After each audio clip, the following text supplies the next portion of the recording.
Plus News edizione di Venezia, buonasera. Apriamo il nostro notiziario con la cronaca.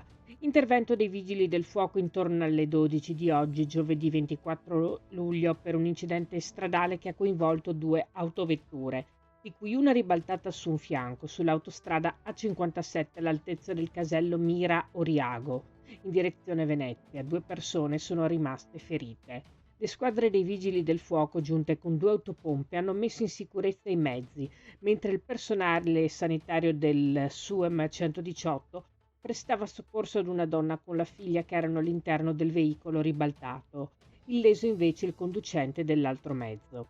L'autostrada è stata parzialmente chiusa durante l'intervento dei soccorritori.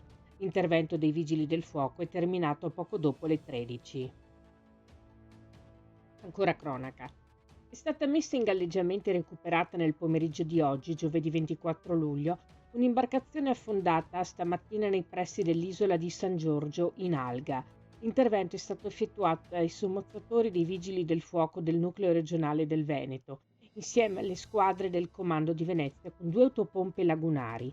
L'uomo alla guida del mezzo, caduto in acqua, era stato recuperato da un'altra imbarcazione di passaggio.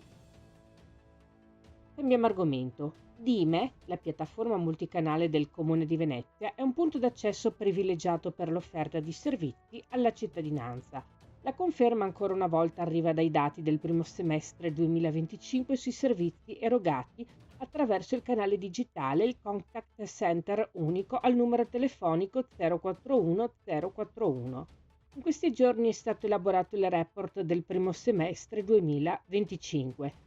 Sono state 1790 le ore di funzionamento del contact center, 105.867 le chiamate e 434.060 i minuti di conversazione, 7.717 le richieste gestite telefonicamente relative al contributo d'accesso. Sempre in materia di contributo d'accesso sono state 2.479 le richieste di informazione gestite dagli uffici comunali dedicati e 1.955 le istanze per adesione a convenzioni o rimborsi. Ulteriori dettagli nel nostro sito notizieplus.it. Passiamo al meteo.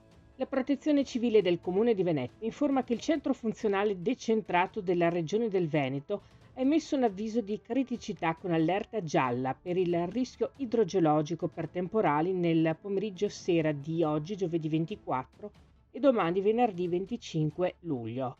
Saranno possibili fenomeni locali intensi, forti rovesci, grandinate e raffiche di vento.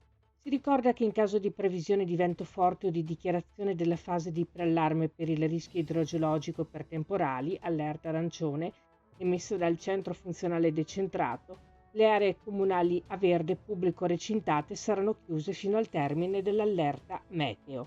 Questa era la nostra ultima notizia. Grazie per essere stati con noi. Arrivederci.